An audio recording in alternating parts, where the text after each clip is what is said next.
இந்த அகில இந்தியாவிலேயே 5,38,63,699 பேர் இபிஎஃப் உறுப்பினர்களாக இருக்காங்க.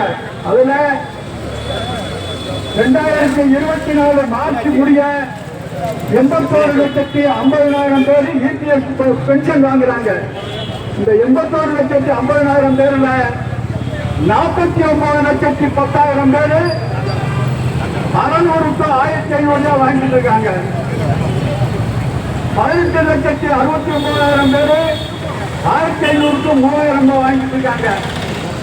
8 லட்சம் பேரு 3,000 to 4,000, 4 லட்சம் பேரு 4,000 to 6,000 வாங்கிட்டு இருக்காங்க.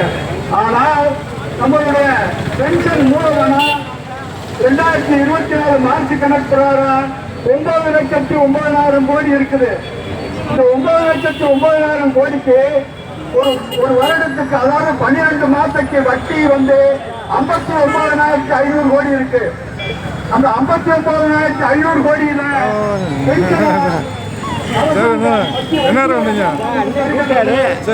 பென்ஷன் இது பேசுறாங்க வா சரி அப்படின்னு வந்து பிஎஃப் ஆஃபீஸ்க்கு வந்தேன். ராஜ்மா இது அப்ளை பண்ணுறேன்.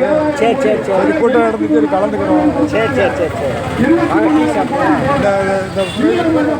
முடிச்சோன்னு போவோம். பெருமளவான அதானி அம்பானிக்கு செல்கின்றது என்பதை நீங்கள் நினைவு கூற வேண்டும். இந்த கோடியின் நண்பர்களான அதானி அம்பானிக்கு 24 மார்ச்சுக்கு முடிய இந்த 36,500 கோடி ரூபாய் அதானி அம்பானிக்கு செல்கின்றன. ஆகவே எங்களுக்கு சராசரி கணக்கு பார்த்தால் 24 மார்ச் பிரகாரம் 7,350 ரூபாய் தொழிலாளிக்கு ஒரு பென்ஷன் கார்டு கொடுக்கணும். அதை தவிர்த்து